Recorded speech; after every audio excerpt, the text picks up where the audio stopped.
All right, guys, we want to welcome everybody to episode number 21 with my good friend Jeff Blair. And man, I tell you, I'm thankful that we was able to get Jeff to come and sit down with us. I've been working on him a while, but I gotta say, I think you know, it took a lot of us to talk you into it. It took Mac Farr, Bill Carson, everybody kind of prodding him, you know, to get him to come up here and talk with us and to do this podcast. He said this was new to him, so I know you spoke at some of the meetings and stuff like that, but so you've never done a podcast? No podcast. Never done First a podcast. one. Well, that's good, man. That's good. So I've been looking forward to this for a while, and you know, one reason why we're running a few minutes late is because me and Jeff's been out here trying to catch up. It's been a while. We was talking about old times.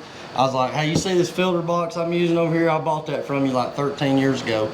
But so we're just trying to get, you know, trying to catch up on lost time. And as I've said it in episodes prior, Jeff was one of the guys, along with some other guys like Robert Edison, but Jeff was one of the guys that, you know, that took a chance on me and said, you know, hey, come run some trips for me. And I'll be honest with you, I told this on the last podcast, I've never been so nervous to do a guide trip as I was working alongside you, because I thought, man, he's gonna smoke my butt out here. I just knew it, you know. 'Cause everybody knows Jeff. When people think of Jeff Blair, they know that you catch fish. I mean, you're one of the best that's ever done it. So I'm gonna quit yakking, but I will. The whole purpose of this thing, guys, is, you know, everybody knows who Jeff is, but we want everybody to know a little bit more about his background and how he got started. And we're even going to talk a little bit about how we met and how all that come about. But to start off with and give everybody time to get in here with us, I want to thank all of our great partners that's helped us put this thing together. B&B Custom Outdoors, AA Graphics and Signs, Jill of All Trades, Simpson Trucking and Grading, Tangle Trout Cabin Rentals, Captain Max, and Heads Up 2 Taxidermy, and Rico's Mexican Restaurant. Thank all those. And Bill Carson's already on here, man. I knew he'd be sitting on go, ready.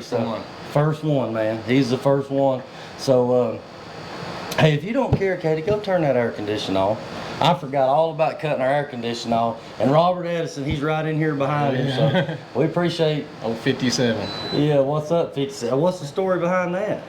His wife Tina gave me that name years ago. Really? Yeah, because I'm 5'7". Because you're 5'7". Yeah. Okay. All right. So. All right. Well, so look, I like I said, I want to thank everybody that's helped us along the way, keep this thing going, and we appreciate Jeff coming in here and talking with us. And guys, look, we've got Jeff for an hour, so don't be scared to ask questions. If you've got questions for Jeff, now is the time to ask them. And we've already come to the conclusion that if we don't want to answer the questions, we're just going to tell you he don't want to answer the question. So, I mean, that's pretty simple. Well, that's pretty simple. I mean, look, I know a lot of guys that and I think Jeff is one of these guys. I don't feel like you would, if I asked you something, you wouldn't lie to me. If you didn't want me to know, you just tell me, hey, man, I don't want to tell you. About right. That's about right. I mean, I've known him for a long time, you know, but there's been a lot of times when Jeff did help me, and I learned a lot of things from Jeff. Not even realized really that I was learning it from, just by fishing alongside of you, working for you, and definitely kept us on our toes, because I'm like, man, we're working for, you know, one of the best in the business. I gotta be on it, you know, I gotta produce. So you set the bar pretty high for all of us. But And you did. Well, I mean, hey, you know, I feel like I learned a lot.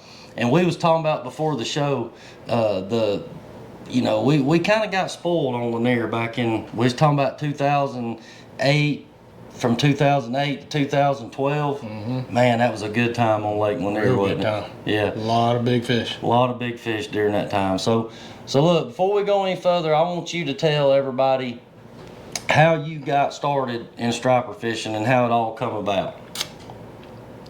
Well, I was born and raised on Lake Lanier. Caught some stripers when I was early teenager with a buddy of mine and his dad and his uncle. That was my first experience with stripers. And then didn't know anything about them or caught any more until probably early 2000s, late 90s, early 2000s. I was a manufacturer rep selling plumbing to plumbing wholesalers, and I had a customer hit me up for a guided striper fishing trip with Dale Sheets. And we went out with him, caught some fish, got obsessed, just like everybody else.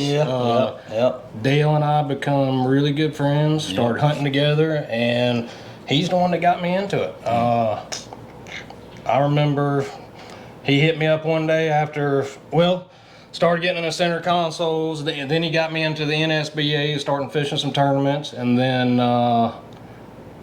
he asked me to help him out on a group trip. Went out, caught some fish, had a good time. I was like, this is pretty cool. Then I know a few months later, helped him out again. It was like a 3-boat trip, horrible weather, and we went out, all 3 of us zeroed. Didn't even catch a fish. Oh no. And I remember going home telling my wife that day, I was like, there's no chance I'd be a fishing guy. I was like, I feel so bad right now. And, but one thing led to another, and he got me more into it, and finally I quit my job in 2005, and me and him actually had a business together for a while, and then called Big River Outfitters, and then finally we parted ways, and I started doing my own thing, he started doing his own thing. Yeah, so Dale Sheets is the one behind getting you into striper fishing, and our last guest, Charles and Gunnar Ingram, that was in here with us, they made mention that that's who they went with. That's who helped get them started. And then I find out that they're your neighbors. That's right. So you know, it's a small net, small circle. It's funny how everything comes around. And you know, Dale was always. I don't know that I was as close to Dale as you were, but I was able to fish along with Dale. And I had a good friend of mine that I went to school with. Let's see. I think it was when he got married. He had his bachelor's trip, all the people in his wedding. And for some reason, they wanted to fish Lake Lanier. I was already up here doing, Carter stuff. And they wanted to fish Lake Lanier. I think it had something to do with the location they were staying at or whatever. I don't remember. But anyway, I called Dale and asked him if he would help me do it. And he's like, yeah, man, I'll help you. Do you know how that Dale was? So you wouldn't meet somebody as laid back as Dale was. Never got in a big way. I never seen him get in a big way. But anyway, what I remember the most about that trip was they were wanting to keep fish. The people were wanting to keep fish, and I was like, man, I don't want to have to clean all these fish, And Dale caught 7 or 8 pretty good fish, and I think we caught about the same amount. We had one really good one, like a 20-something pounder. Like I say, this has been years ago, but Dale was like, man, don't worry about cleaning them fish. He said, I got an electric fillet knife. That's when they first come out with an electric fillet knife, and he's over there, man. He's going at them things. He's filleting them fish up left and right, and I'm like, dang, that's sweet. And next thing I know, I hear him let off a few words, and I said, what is it, man? And he done run that thing in the side of his leg. Ooh. So we're out there wrapping him up and kind of bandaging him up, trying to because he was bleeding pretty bad. I said, man, you're lucky it didn't hit a main artery or something. So, but I knew then, I said, man, he's a tough old bird. He wrapped that thing up and he's like, let's finish cleaning these fish. I said, we got to get you to the doctor, man, or you're going to, I hope you've had your tetanus shot and all that. But anyway, that was one of the stories, about Dale. And Dale's been mentioned on several of our podcasts. And yeah, Ricky Ara said a Lanier legend. And I'd say that, and Keith McKinnon said that you taught him to fish. That's right. You taught him how to catch gar? Yeah. No. He learned that on his own. He learned that on his own. Yeah. So we always give Keith a hard time about his gar fishing, but it's all in good fun. And Mike Barlett said he always called him the grandfather of striper fishing on Lake Lanier, and I'd say so. I mean, he helped a lot of people get started, and and we miss Dale, but the fact that he had such an impact on the fishing community as a whole, however many years he's been gone. How long has it been since Dale passed away? 2 years, 3 years? Probably like 5 now. 5 years already? It doesn't seem like it's been that long. But he left a huge impact on the striper fishing community around Lake Lanier and North Georgia in general. He helped a lot of people. He wasn't one of those guys that just wouldn't help somebody. there was a lot of days I'd see him out there, and if you ever called him, you know, he'd answer the phone. Mm-hmm. He was another one of them guys that, you know, he was too good of a guy to lie to you about it. If he didn't That's want, right. if he didn't want to tell you, he'd just say, you know, he just kind of beat around. But anyway, Dale was a good guy, and Amanda and Charles and Gunner said, "Hey neighbor, look forward to tonight's show." And Mike said that you was a lucky man to have Jeff and Jersey Cat at church. So y'all must go to church together. So let's talk about that a little bit. Y'all got a good network, a good group of guys that you've been working with, and two of them, ironically enough, I've already had in here with me. Alex Vasquez, Terry O'Shaughnessy, and who else? Is that all you got working with you now? Brent Hansen fishes with me a lot. Brian Neisweimer, Joe Hilliard. Okay. Yeah, I know Joe. Logan Sheets. Dale's son. I was talking to him earlier. I mean, I give a little bit to everybody, but Alex and Terry are definitely my right-hand guys right now.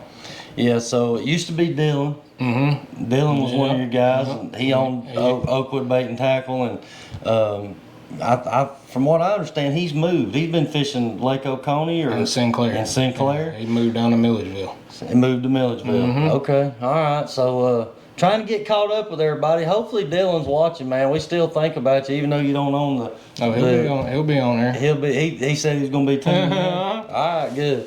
So yeah, you know, Terry O'Shaughnessy. I've not only did he come in here and do a podcast with me, but I've actually been on the Fish North Georgia podcast with him, and I can tell. I've never fished with the guy, okay, but I can tell by sitting and talking with him, he loves it. I mean, he will talk fishing. Mm-hmm. He'll keep talking. I'm like, I'm over here like, hey man, we're getting down to the end of it, and he's already into something else, you know. But I've enjoyed it every time I've been with Terry. I've enjoyed it, and Alex too, man. I was grateful to get him in here. I mean, he starts talking about this stuff in such great detail. He looks at it on a different level. You can tell how his mind's working different, and he's dissecting these things different, and you know, you can just learn a ton from these kind of guys. So you got a great group of guys with Alex and Terry and Brent and all those guys to help you. So yeah, they got a good thing going on. So you told us kind of how you got started in it, and that's what led up to you having your guides there. So how long has it been now that you've had Jeff Blair Striper Guides? How long has it been in business? Well, it went from Big River Outfitters to Jeff Blair's Lake Lanier Striper Charters. I was running into an issue years ago. I mean, being a one-man show, this is a localized business, so you get repeat business. Mm-hmm. You get a customer base. Yep. And you only can be on the water so much. So I pretty much maxed my calendar out years ago, where I can't really take a lot of new people. I can get some new people in here and there, but other than that, that's what you want. It's for the repeat business. Yeah. But trying to get, I have had myself in the spotlight for all these years with that Jeff Blair stuff. And people they felt like if I was trying to get them to go with somebody else, they were getting a lesser quality trip, lesser quality guide, because they just hear so much Jeff Blair this, Jeff Blair that. Mm-hmm. Well, I restructured everything years ago to try to bring myself out of the spotlight and try to promote a team. Yeah. And basically, you're going to get the same trip out of any one of us. Yeah. And we restructured it. I was going to do away with my name out of it completely, but Casey, that handles all my internet stuff, he did a little research and said that wouldn't be wise to pull your name out of it completely. Yeah, I don't think so. So that's why we changed it to Jeff Blair Striper Guides, you know, restructure the website, kind of promoting these guys. So now anybody can get on the internet and look at Alex, look at Terry, you know, read all about them, you know their background, and it's been working out great ever since. Well, we've done the same thing with Lynn. I've been fortunate enough. I've got linked up with some guys up here that have been great to help me, you know, and I know I know what you're saying, what it's leading up to. I know you're very passionate about hunting. Mm-hmm. You like taking them boys hunting, deer hunting, turkey hunting. So during hunting season, Jeff don't fish a whole lot. He's gonna be calling Alex and Terry and getting them guys set up, and I'm kind of getting to that thing too. I've been very fortunate to be able to work with Lynn Slay. Russ Dees, Mickey Wheeler helped us there for a while. And I've had the same thing. I've had people that think, well, we won't go with you because you own the business. When I'm sitting there knowing any given day those guys could kick my butt. That's exactly right. Because they're doing the same thing, and we know how it works. But customers' minds, maybe they think different. But man, I can tell you. So how I got to know Jeff is kind of how you got into striper fishing. You booked a trip or got linked up with Dale Sheets. So when we first got into it, I went with my dad had booked a striper trip with a different guy that used to guide over there. And Doug. Wasn't it Doug? No, it was Shane. Oh. It was, You know what's that? it was Shane, but either way, we caught a few fish, just enough to give us the bug. So me and Brandon, we find out about this Oakwood Striper Club, and we start getting in it, and everybody at Oakwood Striper Club is talking about Jeff Blair, Jeff Blair, Jeff Blair. He's the best on the lake. So we're like, man, we're gonna book a trip with Jeff Blair. So we did. We booked a trip with Jeff, not to try to figure out really where he was fishing, but just to learn the basics, because then we didn't know anything. And we actually booked several trips with Jeff. We had a few trips where we hammered them, and then we had a few trips where it was tough. And the one thing I noticed about Jeff, and Jeff looked at me one day on the boat, and he's like, man, I'll just be honest with you. He said, when these fish are acting like this, he said, I just ain't in a good mood. And I mean, he was being honest, man. He was being honest. He was over there working his butt off trying to make something happen. But, we seen then, here, I mean, and we're knowing we're on the lake with one of the best guides on the water. Then you had that big, long 25-foot Carolina skiff that you fished out of for years. But, we had a lot of fun. We was able to go. Me and Brandon was able to fish with Jeff, and that's kind of how we got to know each other. And then as time went on, I started working for Robert, and that was a great thing for me to get started. But I was more familiar with Lanier because we had fished there more, and then up here around at home. But anyway, that's kind of how I got started. So it's funny how it all comes full circle. You went fishing with Dale Sheets, and then you ended up working for him running trips. And then you got into it. We booked trips with you, and then next thing you know, I'm running trips for you. So it's funny how it all comes around full circle. But like I said, me and Jeff determined that it's been 4 or 5 years, I guess, since we've talked. And it ain't because we was mad at each other. It's just because, we're busy. I know this has got to be, you're coming into your busy time. So what are you trying to do? You fishing? I was told that you no longer fish weekends. Is that true? No weekends. Monday through Fridays?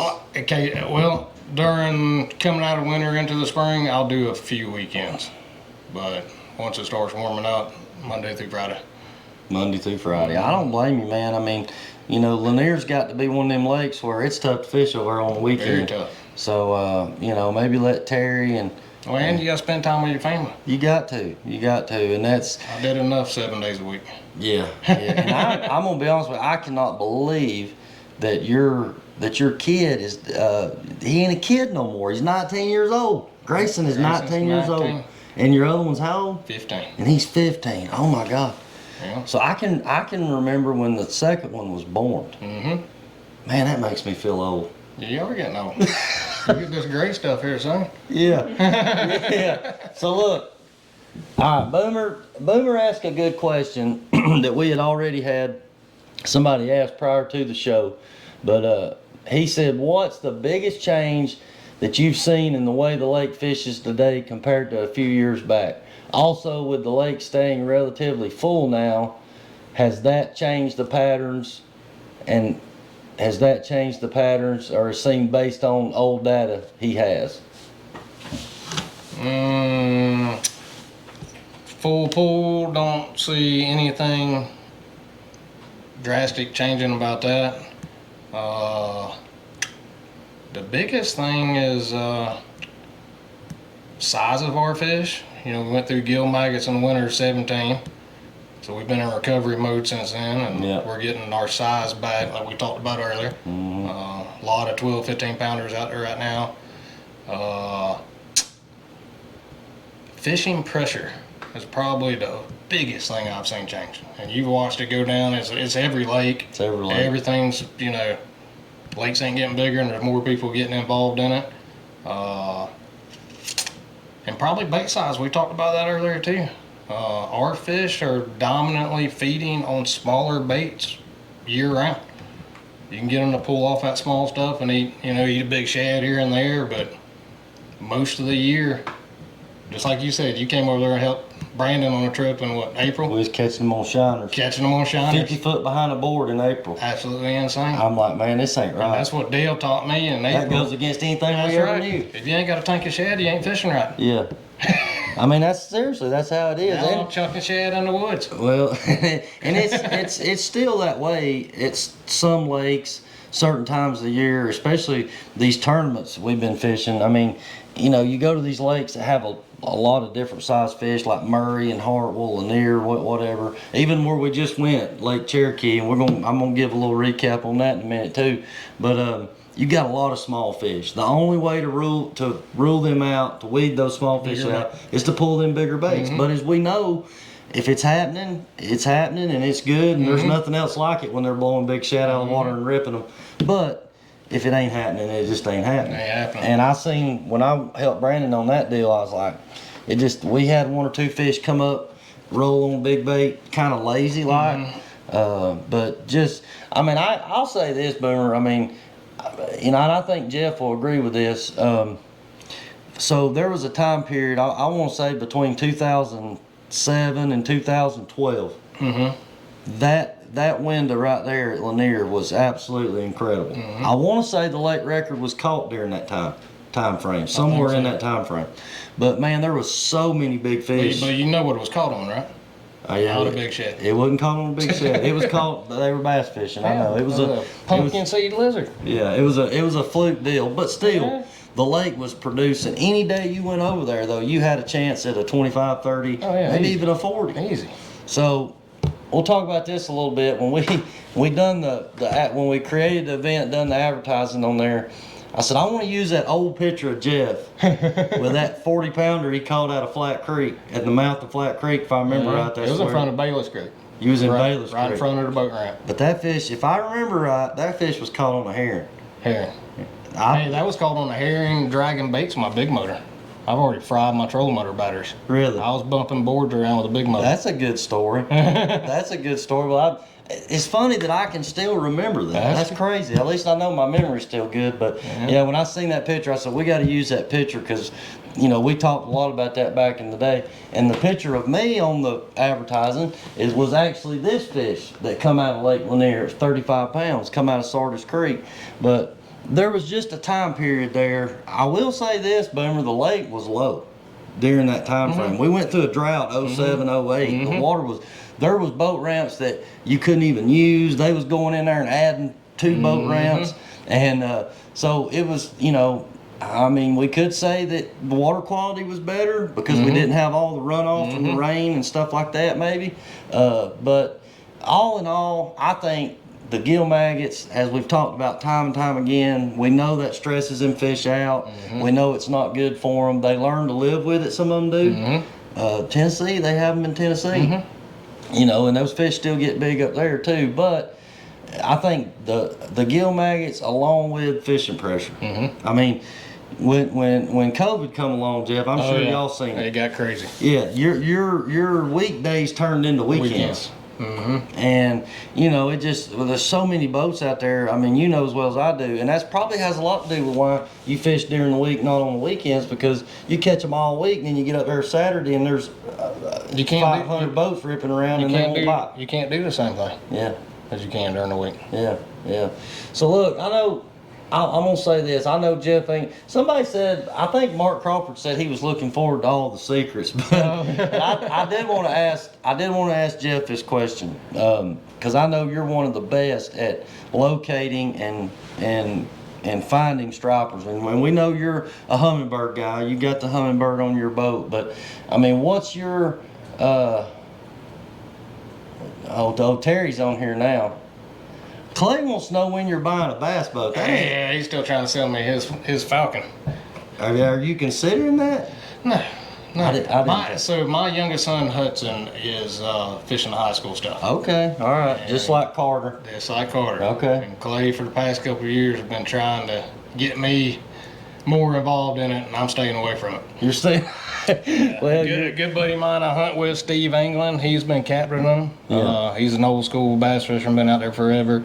I had to fish them a couple weeks ago because he was hunting in Texas, and that was the hardest day of my life. Really? I had to sit out there with no bait and couldn't touch a rod. I couldn't do it. Yeah. Oh my gosh. I don't see how Clay goes out there and does that.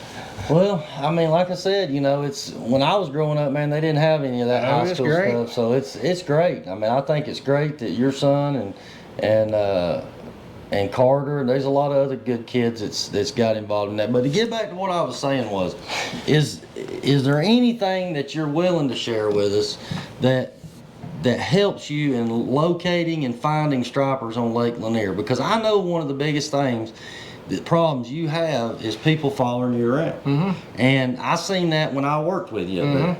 And you would always call us, and say, hey, are you catching fish? If not, get over here and try to catch some. But what I picked up on real quick was, and I understand how it is when you get on something, a lot of times it happens so fast that you've already kind of got the best of that, and you've got them up under your boat fired up. So everybody else is coming in kind of picking up second hand. And I figured out real quick. I said, all right, if I'm gonna be able to compete with this guy, I'm gonna have to learn how to find my own fish and be the first guy to the fish. So is there any? I mean, some people would say, well, let's just look, see where Jeff's fishing, and let's just go follow him around. But I think you're better off go find your own fish and get on your own bite. It's always going to work out better. And at the end of the day, you can say, you know what? I found them fish. I caught them fish. Them were my fish. Look at Stephen Knight. Oh, I'll find them. He catches them. Oh, Stephen Knight. He said, yeah. That might have been the case in the past. Well, that might have been the case back until you left me. Yeah, until you left, and now I had to go find my own. Yeah, and move to the Keys, but ride around there by myself. Yeah. I just had to burn more gas. So is that pretty much what it is? Is that the advice you give people? Is put plenty of gas in the boat, be willing to ride and grab? Well, that's definitely a part of it. I mean, it's just following these fish around year after year after year and picking up on the patterns. I've never been a spot fisherman. Like I don't. These fish historically do come back to certain locations, but it's all about reading the lake and the time of year and what these fish are doing. Yeah. One thing me and Steven, that we spoke together at Striper Club meetings before, and one thing me and him learned in the past about finding schooling fish for like downline fishing, it's picking up on trails of fish. We call it a blood trail, like tracking a dead deer. Yeah. All these scattered single fish out there that are you're graphing, those are drops of blood leading you to that school of fish, which will be your dead deer. And a lot of times you're right there close to it, and people are fishing on these scattered fish. But if you spend the time and you got to have structure to cross all them fish and not fish on them to find the school of them. Yeah. Sometimes it don't pan out though. Right. But I know exactly what you're saying. Is a lot of times you'll mark a handful, 3 or 4 fish, and even though some people might just ride over that and keep going, but there's been a lot of times I'll just mark a few fish and get my baits out and maybe hook one of those single fish, and the next thing you know, you got the whole school on your boat, and then it's hammered down. That's right. So and that's where your side image is coming into play right now. Yeah. You can see them jokers out on the side. And I know this gets brought up on every dang episode, but are you using live scope for striping fishing? I got the new Mega Live 2. Got the Mega Live 2. It's incredible. Yeah. It's from what we've seen, what we're hearing, it's forward facing sonar is definitely the new thing. Yeah, but you got to figure out how to use it. Right. I'm still learning how to use it in the striper world. Yeah. So Stephen Knight said, bro. So Striper Steve, you think there'd be any chance of getting you to come up from the Keys and do do a podcast with us? It's at Blood Trails. He's supposedly coming up here in a couple of months. Okay. He's gonna come up here and fish in the summer. Well, I'll tell you what, Steven he's just like a lot of other guys I know. He loves it. I mean, you get talking about him, you get on the phone with him talking about striper fishing, it might be 2 or 3 hour conversation. He's one of the best fishermen I know. Yeah. By far. Yeah, well, that's how he got the name Striper Steve. That's right. And now he's Tarpon Steve. Now he's Tarpon Steve. So, Mahi Steve. We miss you, Steven. Like I say, now I know the fish don't. I know the stripers don't, but we miss you. We miss you being around. And, he said, "Oh, if Jeff is there, I'll come do it with you." Yeah, he said he'll come back. Man, we got guys that we're wanting to come back. I'd love to get Mac Farr back in here. We got to get Bill Carson back in here, and there's still some other guys. I've been trying to get in touch with Doug Youngblood. He's the hardest person I know to get a hold of, man. Maybe you can hook me up with a phone number and I can call him or something. But I've learned that he don't do Facebook. No, he don't do Facebook. Not at all. He's old school. He's old school. He's like the Dale Sheets, but that's another great fisherman that's been a pioneer and a legend forever. I mean, he's been around. He's probably the oldest guy on the lake right now. Yeah, I would say. Yeah, he's probably been doing it longer than any other guy I know. That's out there right now. Yeah, he does striper and crappie. Yeah, so look, we've just so everybody knows, we've already had a good many comments on here, but we kind of got a little bit of a gag gift on our giveaway right here. Me and Jeff was laughing about it beforehand. We'll see people post pictures of fish. I've done it. We've all done it. You post a picture of a fish, and the fish is really probably about 12 pounds, but you make it look like 20 or 18. So somebody's going to win a set of digital scales. These are Bass Pro Shop digital scales, so there'll be no more guessing on the weights. You gotta show the weight on the scale now. There's no excuse for that. So, yeah, it would be cool. That would be cool, Steven. If whenever you come up, man, just holler at us and we'll all try to get together. We might have to plan. I told Jeff to get here at 6:30. I think I should have told him to get here at 6 because we was out here talking. It's like, hey man, we gotta go. It's time to get on here. But I should have made you take me fishing today. Yeah, driving all the way out here. I know, man. Well, hey, that's something. That's giving me some ideas. That's something we need to do right now, man. I'm gonna be honest with you. There ain't a whole lot going on up here. Carter's has been tough. Notley's been pretty. It's been pretty good fishing at Notley for the last month or so. But what's kind of the latest report for y'all right now? Has it been pretty good or? Pretty good. Transitioning. Water temps coming up. A lot of northern fish are heading south. Yeah. So it's already transitioning to downlines. Yeah, within the next week or so. I'm fishing some. I'm still pulling baits. But I would say within next week and a half, probably straight up downline fishing. Yeah. It's right around the corner, guys. I mean, it's. Bill said I'd nominate my brother for those scales. Ricky definitely needs him. All right, so if Bill Carson, if you win the giveaway, we're just gonna send you these scales straight to you, and then you can give them to Ricky. So, Clint. All right, so Clinton, look, we've got a new way, man. We're getting a little bit fancier. So we got this app on here now where we put everybody's name in here, and it go at the very end. It goes on a big wheel. And it spins it, and it just stops automatically on a name. So that's how we're going to give away the scales. But it's like I say, it's kind of a gag gift. Clinton, I'm glad to know that you're on here because I was hoping that you or Lionel One would be tuned in here tonight. So I was going to call you on the phone and ask you, but I'm just going to put you on the spot. But we got to get you and Lionel and Larry that'd be a good one. To come in here and do an episode with us. Y'all ain't got to tell us all your secrets and all your spots, but we want to recognize y'all as the champions of the 2024 Striped Bass Challenge or 25, whatever it was. And so at the last captain's meeting, poor Sean Simpson, he had to hand the belt over to Lionel, But I think deep down though, I think Sean probably was like, well, if I had to hand it over to anybody, at least it'd be my buddy. That's right. Yeah. So Clinton said he knows a lot of people that need that scale. Hopefully somebody that needs it will get it. But yeah, so Clinton, what's it gonna take, man, to get our man? I know Lionel, man. He's all about food. He's all about food. So Get him to come cook for us. Man, I'll come up here again for that.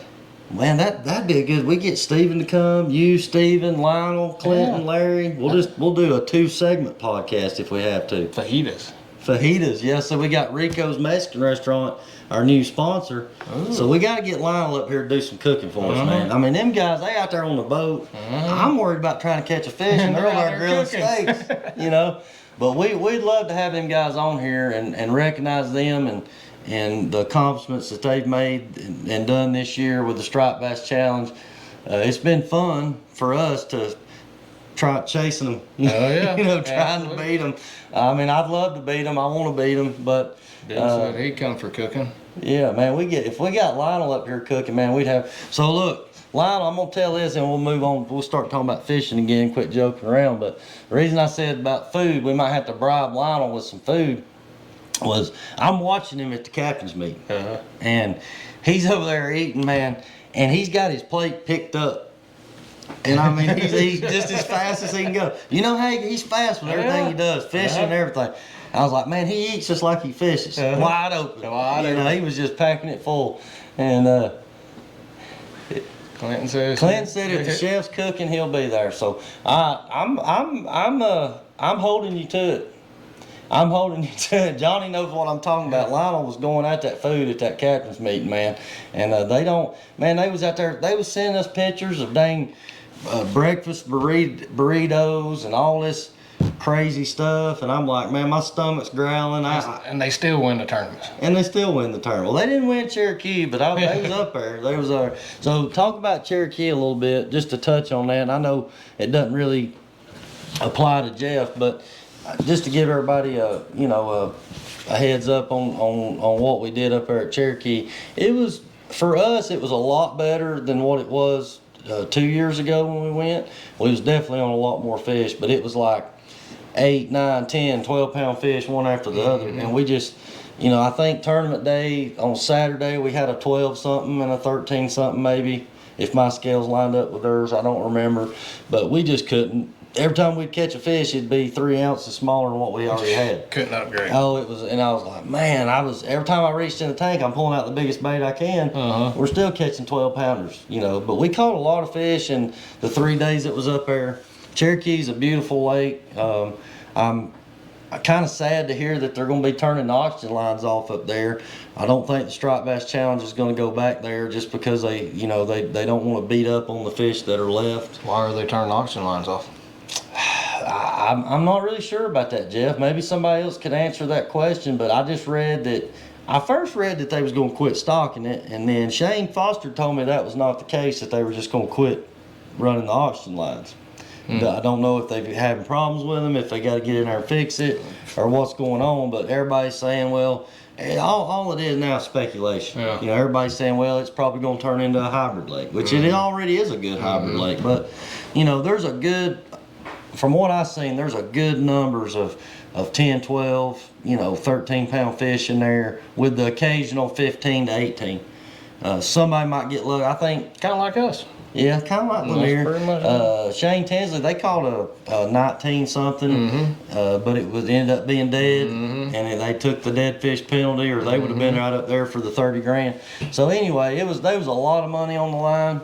I tried to kind of forget about the money thing, man, because that alone will drive you crazy. The pressure of it, thinking about it. I'm like, we just got to go fish, man. But I will say this: that's the biggest payout that I've ever fished for. And we fished hard for 3 days. The 3 days we had, we give it everything we had, and we come up short. I mean, we had, I don't know what it was, 25 or 26 pounds, and we ended up like 17th, like mid-pack. I'm like, man, you're fishing against, the best of the best in that trail. And we're looking forward. So Tommy and David told me the other day that they've pretty much got the tournament trail schedule set for next year, and I think next month they're going to release that. So here shortly we should know. Keith McKinnon said we should get everyone together for a cookout and do the podcast live from the grill. That would be cool. Oh man, This is getting deeper and deeper and deeper. Your place might not be big enough. Huh? Your place might not be big enough. If we got everybody out here, man, I don't know if we could get everybody in here or not. But you know, so we've already challenged Lionel. Somebody said they want to see him get up on this desk and do the shad dance. But if you keep eating like you was eating at that captain's meeting, buddy, I don't think this desk ain't gonna hold you, man. We're gonna have to reinforce this thing. Maybe Shannon can come reinforce this thing for us before Lionel comes on here. But yeah, Anthony Johnson said we live, baby. That's his saying. That's his saying. Good to see Anthony on here, and I know he's been up there fishing Cherokee a pretty good bit. But either way, so Charles Ingram heard that they're replacing the oxygen line. So, that makes sense. Yeah, but I mean, hey, I don't think it's a. All right, somebody else has posted about the oxygen lines on Lake Cherokee. The oxygen isn't being taken away, but rather the current oxygen aeration system at Cherokee Dam is being replaced with new turbine technology. The change is expected to improve dissolved oxygen levels in the tailwaters below the dam, which is the primary goal. There you go. So I don't know. AI overview. Oh, that's the AI overview. Okay. All right. Well. Yeah. Take it for what it's worth. Yeah, that's Take it for what it's worth. take it for what. Well, that's speculation too, Boomer. But I thought all the AI stuff's truth. It might be. I just meant that's where it come from. Yeah, that's like that's just like Google. You know, I mean. Yeah. That's why I mean it wasn't Boomer. It come from AI as well. Right. I got you, Boomer. We won't hold you to that, Boomer. But Keith said Lionel does the best shad dance. We're waiting on him, man. We're waiting on him. So I know I can't outdo them in the cooking thing. I mean, I got pizza over here. That's the best I can do.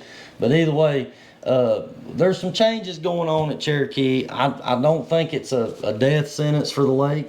I mean, if they go without the oxygen lines for a summer and they're doing something new, it might actually be for the better in the long run. But like I said, I also seen a thing where a survey where they would ask people if they cared if there were stripers in the lake or not. And according to the survey, most people said they didn't care if they was there or not. So, and that's like I said, I don't know if that's the truth or not, but yeah. Somebody said it's true. Boomer said it's true. Yeah. AI said Blair is 5'8". Probably 5'6" now. Well, hey, we got him a pad. Hey, look, I got a booster seat. You like that, Robert?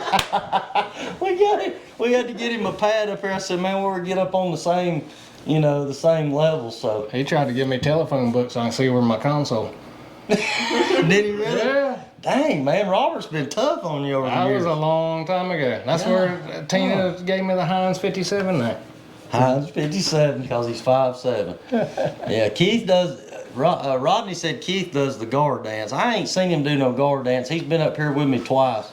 But but yeah, Robert, we're taking care of him, man. We got his booster seat up here and he's we got old Donnie on here, man. We got a lot of people coming up and coming out of retirement, man. Yeah. A lot of these guys I hadn't seen or heard of for a long time. So it's good to see all these guys coming on here, and like I say, it means the world to us. Y'all, supported us through this thing. And so Jeff asked me when he come in here, he's like, "What got you started doing this?" And I was kind of telling him, the process and everything, how it all come about. But and I told Jeff, I said, "Look, we've enjoyed it.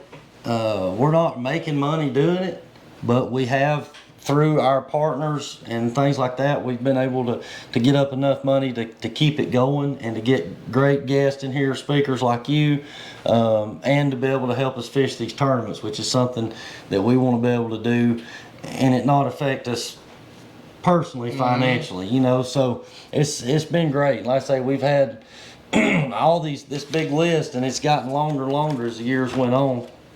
But B&B Custom Outdoors, he's a local guy, Brian Avery, over here in Calhoun that does custom rods. Great guy, done some great rods for us. And AA Graphics and Signs, they do all our hats, our shirts, our hoodies. They've done all these signs in here. Jill of All Trades, which is Miss Shannon Black. She's behind all this too, getting all this put up. Thank her. And our old buddy Sean Simpson, man. You know, you can always depend on Sean. He's just one of them guys. He's just a good dude. I had his cousin Brandon out a week and a half ago. Really? Yeah. Yeah, he's kin to everybody in Gainesville. Oh yeah. Yeah, he knows everybody. A big family. He's a good person to know because he knows everybody. Yeah. But and then my cousin Joseph with Tangle Trout Cabin Rentals, they've been on here with us all year. Appreciate them. Our good buddy Captain Max, and then Tracy Parker with Heads Up 2 Taxidermy does great taxidermy work, as you can see. With the deer, I don't think he's doing fish yet, but we got another guy right down the road here that does great. If you want a skin mount, the Rudy We Hunt with the Fish Preserve taxidermy, he's done all my mounts, my hybrids, both of these stripers. He's done a great job with them, and and we can't forget Rico's Mexican Restaurant. And Lionel told me to tell them at Rico's that if they wanted to sponsor a real Mexican, they call him. That sounds like fun. But because of Rico's Mexican Restaurant, they stepped up big time and helped us with our entry fee and everything for the Cherokee tournament. And if it wasn't for them, we wouldn't have been able to do that. So it's great. Yeah, it don't get much better than Sean. He's just a good dude. And I'll say this, I know it's kind of funny, but I told Sean at Cherokee, I said, how does it end up? Like, we can talk 2 weeks before the tournament, but don't talk about nothing about fishing. But you know, we hardly ever talk leading up to a tournament because we're both competitive. And I asked him at the boat. You don't want And I asked him at the boat ramp. I said, how do we always end up in the same spots all the time doing the same thing?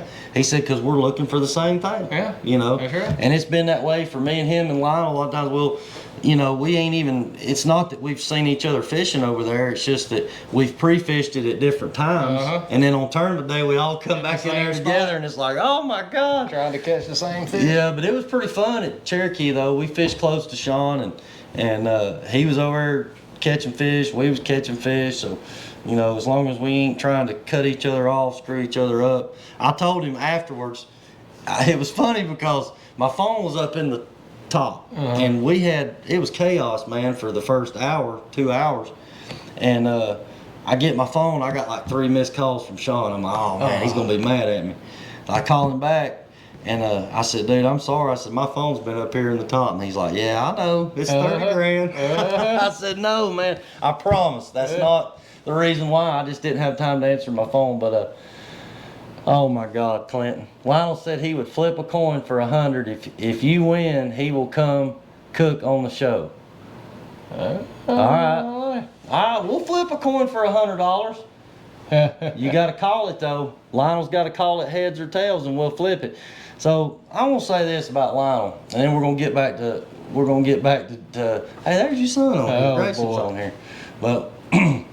I won't say this about Lionel. So we're pre-fishing at Cherokee. We get off the lake, and Lionel's out there in the parking lot. Him and Sean's going back and forth. They're getting up $100 bet on who can flip his coin and hit the white painted line in the parking lot. Who can get closest to it? And I'm like, man, y'all are. I mean, the competitive side of them, it never ends. It never ends. And that's why he's so good at it. I mean, he's driven by that. But Lionel's like, you want to get in on it? And I'm like, dude, I've spent all the money I can spend. I ain't flipping for no coin toss, you know. But anyway, yeah, all right, so we're gonna do that. We're gonna flip a coin, and if I win, Lionel's got to come on the show, and he's got to cook, and he's got to do the shad dance. That's right. Not on the table though. I don't want to bring you some compromise some shad for your tank. Bring me some shad.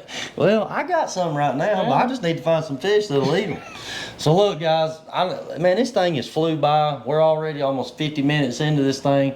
So if you got any more questions for Jeff, please hurry up and chime in. And if you want a chance to win these scales so you don't have to lie about how big your fish is, keep commenting, because every time you comment, well, not every time you comment, but when somebody comments, your name's going to automatically go on to the thing. So I'm hoping Stephen Knight will win them. I'm sure you could weigh a tarpon on these digital scales right here. Them big Goliath grouper. Yeah. Let's see what it says. Oh, 50-pound max capacity. Oh yeah, you're out on it. You're out on it. So, hey, scroll back up a little bit. One of Jeff's guys, Terry O'Shaughnessy that works for him. Scroll back up if you don't mind right here. He said something here. Oh, it's freezing up. It's freezing up on us. It's going up slowly. What did he say? He said, AI also said Jeff is an ambassador between the striper and bass fishing community. He's been known to give up his point to allow bass fishermen to come in and fish. Oh boy. AI is a liar. AI is a liar. You know what AI stands for? What? Artificial intelligence. Artificial intelligence. Yeah, that's a big. Yeah. I can tell you right now, Terry. I don't even have to ask him, but that ain't right. He's probably referring to last week. Me and a bass fisherman got into it a little bit. Oh man. Over a point. Over a point. Over a point. I was pulling boards on it for like an hour, and he slid in on me, and then started raising cane for me fishing on top of him. Yeah. Yeah. And we tried to be peaceful about it, and that guy, there wasn't no peace in his heart. He wouldn't. He wouldn't.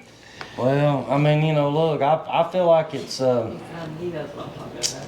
yeah, first come, first served, guys. I'm sorry, but you know, that's what I'll go back to what my deal at Cherokee with Sean. So I had this spot on this hump in my mind that I was gonna start on because we caught some fish there pre-fishing, and I knew Sean had caught fish there too, but I didn't know whether if he'd start there or not because I knew he had other places too. But when I pull up in there, Sean's like, his boat's pointed directly towards that hump. And he ain't got his lines out yet because it ain't lines in.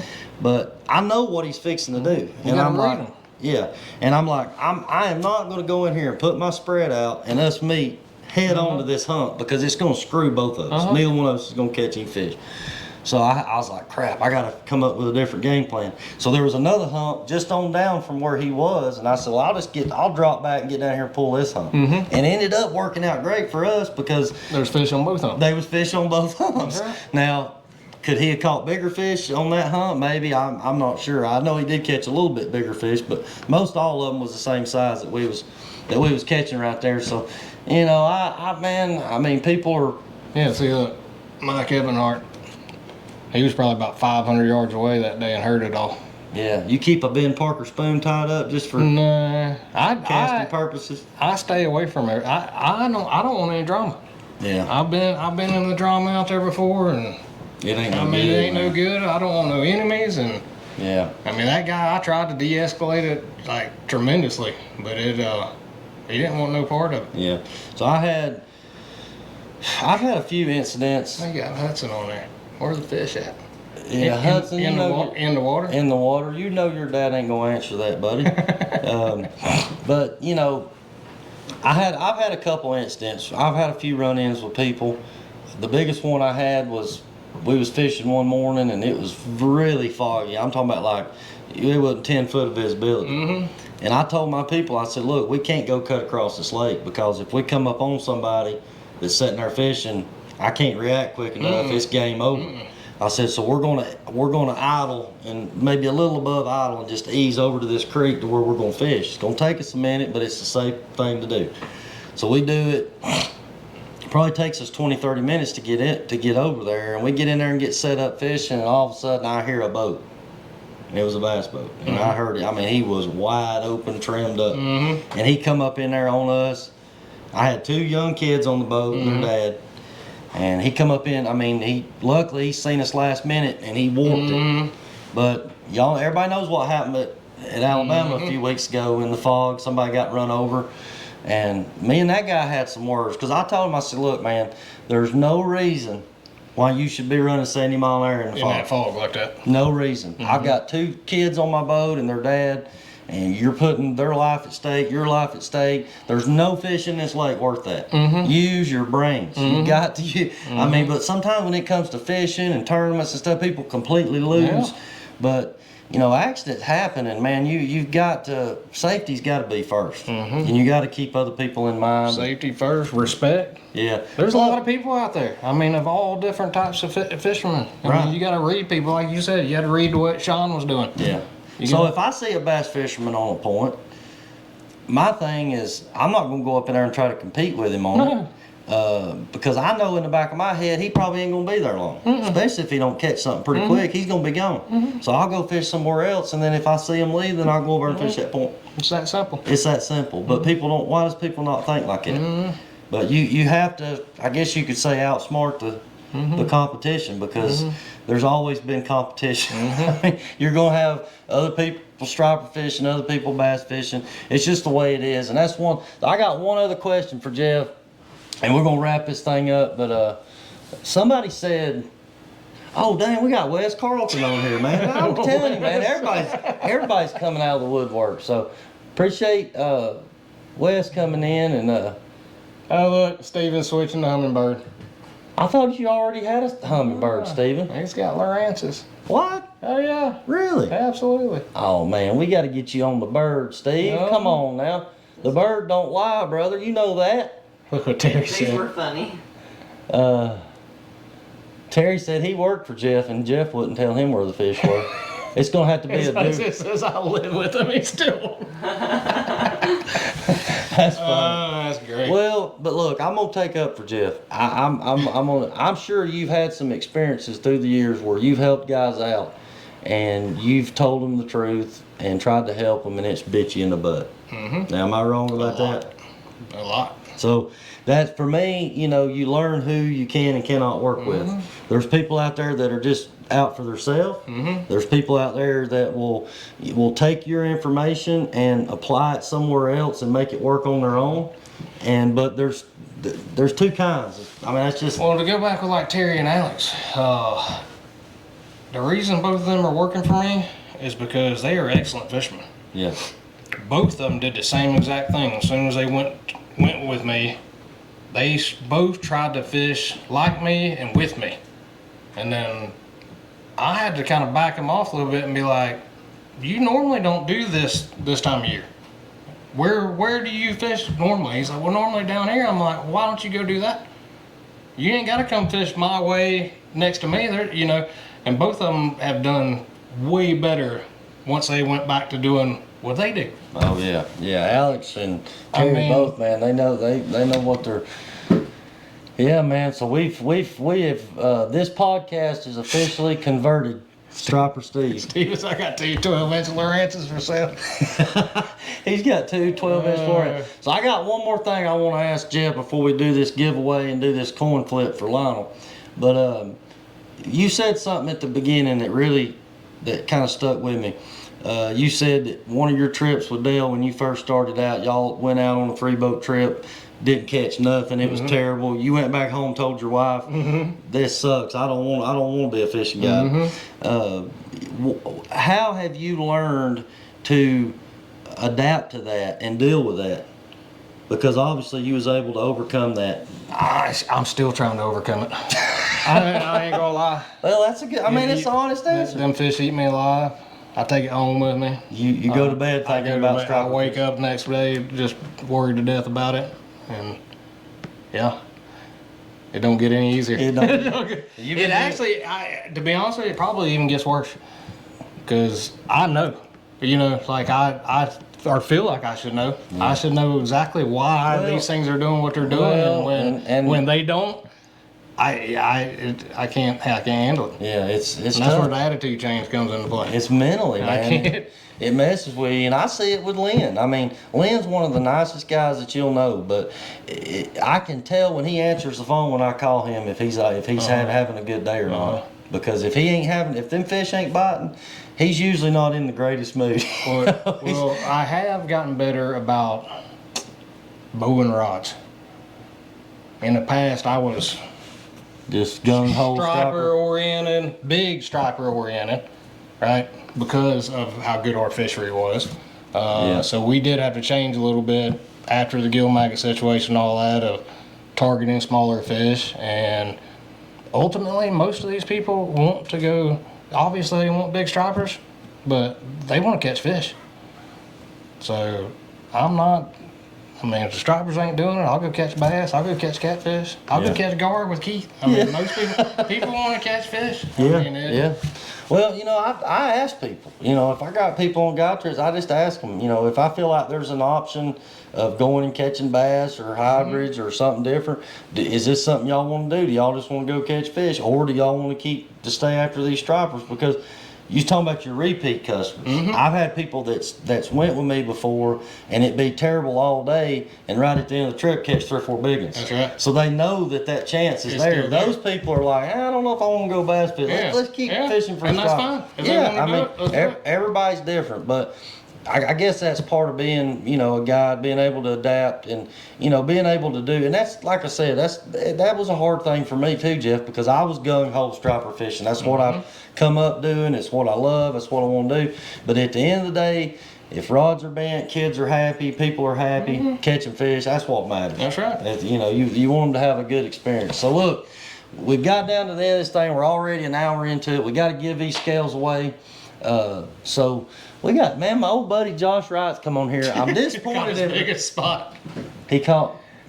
Biggest spot with Jeremy striper fishing. Well, you've also caught your biggest striper with me striper fishing, because I don't know that you've been striper fishing with anybody else, Josh, unless I don't know about it. He's But- cheating on you. Yeah, either way.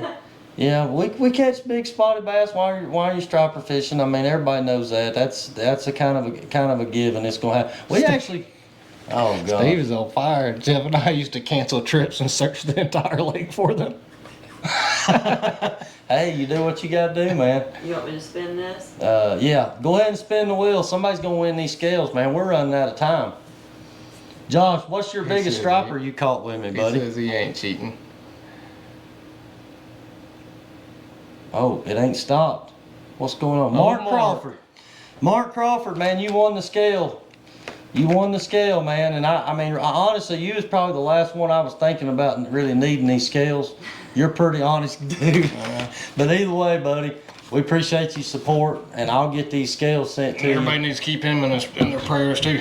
Yeah, keep Mark A Crawford. lot of health issues. Yeah, he's had a lot of health issues, buddy, and we're thinking about you. Mark's been around for a long time. Used to be a big part of the tournament trail, the stripe or whatever. It was NSBA back then, but been around a long time. He said give them to Mark said give them to somebody else. All right, spin it again. Okay. Spin that wheel again. Mark don't want them. Oh man, is this Do I coming? just hit this Yeah, hit Yeah. remove and then spin it again? and spin it again. Yeah. Okay. Let's see. Big Clay Cunningham. Nope. Mike Eberhart. All right, Mike, no more lying on your fish, buddy. Hey, you live close to him, don't I you? did. You want to bring it to him? Yeah, you just take it to him. Yeah, that'd be good. So, who was it? Mike Eberhart. So we appreciate your support, buddy, and yeah, Sean Bray, 25. Josh you caught a 25-pounder with me. Well, But he's more proud of his spot.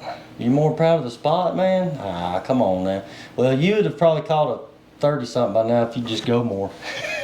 I'll just blame it on you not going as much as you need to. But anyway, look, guys, we run out of time, but we appreciate everybody that's tuned in here. It's flew by, honestly. I mean, it's been great, and that's why I told Jeff. I said, man, he said, I'm not good behind the camera. I said, look, we just sit here and talk fishing and shoot the bull, have a good time. And it's been great to catch up with Jeff, and I hopefully oh, hang on, we're about to forget. I need a He coin. never called it. He never called it heads or tails though. How you gonna know who wins? Hey, Clinton, I don't know if he's still on here. Clinton, Maine, Lionel, somebody. We need to know if it's heads or tails before we can flip this coin. I ain't got no coin. You got one? He said he was gonna flip a coin. I don't trust him. Don't try. He's got a two-headed coin. I have a coin, but he's got to call it heads or tails. Well, if he don't call it, I'm going to call it. We're flipping for it. We done said it. Oh, Clinton said let Jeff call Oh it. no. All right. Oh, So it'll if it hit. goes our way, you've got to come and cook and be on our podcast. I said it right there. I didn't want to. El Jefe will be mad at me. All right. You flip it and call it. Oh, you flip it. All right. I'll flip it and you call it. So who am I calling for? You calling for us? For Us? If we win, they got to come do the podcast, cook, and do the shad dance. All right. All right. You ready? Yep. Heads. It was tails. Dang. Y'all still gotta come. Y'all still gotta come. Yeah. Best 2 out of 3. That don't count. Clinton said he'll. I tell you what, Just tell him y'all won the. Yeah, Lionel never know. Tell him, hey, tell him that he won the towing cost. He always wins. I'll give him the $100, but y'all still got to come do a podcast and cook and everything, hang out with us. So, yeah, so we look forward to it. And like I say, once again, we appreciate everybody that's come in here. One more time, I want to thank B&B Custom Outdoors, AA Graphics and Signs, Jill of All Trades, Simpson Trucking and Grading, Tangle Trout Cabin Rentals, Captain Max, Heads Up 2 Taxidermy, Rico's Mexican Restaurant, and I want to thank Jeff Blair for coming in, being our special guest. If you're looking for a striper trip on Lake Lanier, look up Jeff Blair Striper Guides. If Jeff can't take you, Alex or Terry, one of those guys can, or Brent, he's got a great group of guys. So give these guys a call, and we're going to get out of here, man. We're going to go eat some more pizza and go get in the bed. So we'll catch you guys next time. Oh, hang on. I got to make one more announcement. One more announcement. I'm not sure when our next podcast is going to be. We're going to take a little break. We've got some improvements, some work we're going to do up in here. And hopefully when we come back, it's going to be big. That's going to give us enough time to plan this deal with Lionel and them and Larry. And have enough room for everybody. Yeah. We'll do it in July when Steven comes back. July. Well, definitely July, man. We might have to do an outside deal. Oh yeah. You know, or something. It gets hot up here, man. I'm still waiting on Keith McKinnon to come put my air conditioning unit in, man. So, huh? Is he gonna bring you a mini split? That's what I need, man. I need it bad. So, anyway, we're gonna get off here, guys. We'll catch you guys next time. Whenever we have another episode, we'll catch you guys on the next episode. Thank y'all.